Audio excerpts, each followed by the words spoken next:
তৃতীয় বিশ্বের সবচেয়ে আলোচিত বিষয়গুলোর মধ্যে একটি হলো পারমাণবিক অস্ত্র, যার নাম শুনলেই চোখের সামনে ভেসে ওঠে ধ্বংস আর বিভৎসতার দৃশ্য।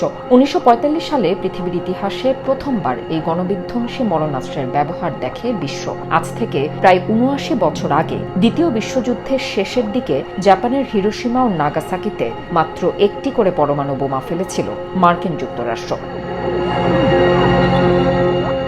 এতে হিরোশিমাতে প্রায় ১,৪০,০০০ এবং নাগাসাকিতে প্রায় ৭৪,০০০ লোক মারা যান, আহত হন অন্তত ৯৫,০০০ মানুষ এবং পরবর্তীতে এই দুই শহরে বোমার পার্শ্ব প্রতিক্রিয়ায় সৃষ্ট রোগে আক্রান্ত হয়ে মারা যান আরও ২,১৪,০০০ মানুষ।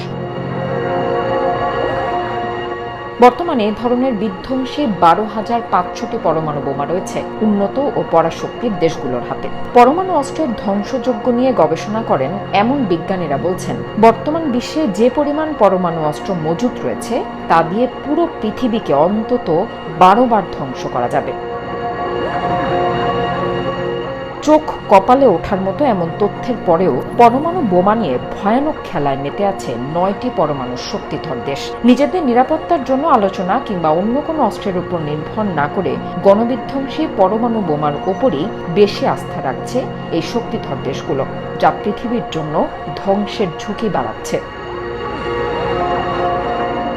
বৈশ্বিক উত্তেজনার মধ্যেই পারমাণবিক অস্ত্রের উপর নির্ভরশীলতা বেড়েছে কয়েক গুণ। পারমাণবিক অস্ত্রধারী ৯টি দেশ এরই মধ্যে এই অস্ত্রের উপর নির্ভরশীলতা বাড়িয়েছে উল্লেখযোগ্য হারে।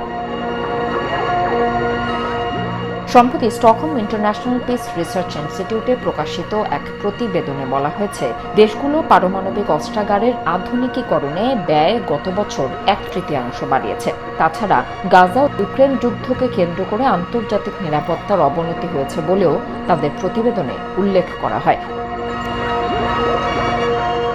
প্রতিষ্ঠানটির গণবিধ্বংসী কর্মসূচির পরিচালক উইলফ্রেড ওয়ান বলেছেন, স্নায়ুযুদ্ধের পর থেকে আন্তর্জাতিক সম্পর্কের ক্ষেত্রে পারমাণবিক অস্ত্রকে এত গুরুত্বপূর্ণ ভূমিকা পালন করতে দেখা যায়নি। বলা হয়েছে, যুক্তরাষ্ট্র, রাশিয়া, যুক্তরাজ্য, ফ্রান্স, চীন, ভারত, পাকিস্তান, উত্তর কোরিয়া ও ইসরায়েল তাদের পারমাণবিক অস্ত্রাগার আধুনিকীকরণ করেছে।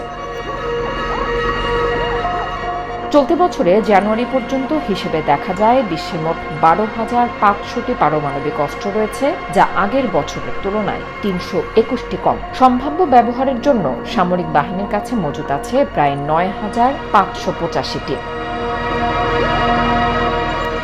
এর মধ্যে ৩,৯০৪টি মোতায়েন করা হয়েছে ক্ষেপণাস্ত্র ও এয়ারক্রাফট ব্যবস্থায়, যা গত বছরের চেয়ে ৬০টি বেশি। সবচেয়ে বেশি সংখ্যক পারমাণবিক অস্ত্র মোতায়েন করে রেখেছে রাশিয়া ও যুক্তরাষ্ট্র। তাছাড়া চীনও কিছু অস্ত্র ব্যবহার উপযোগী করে রেখেছে।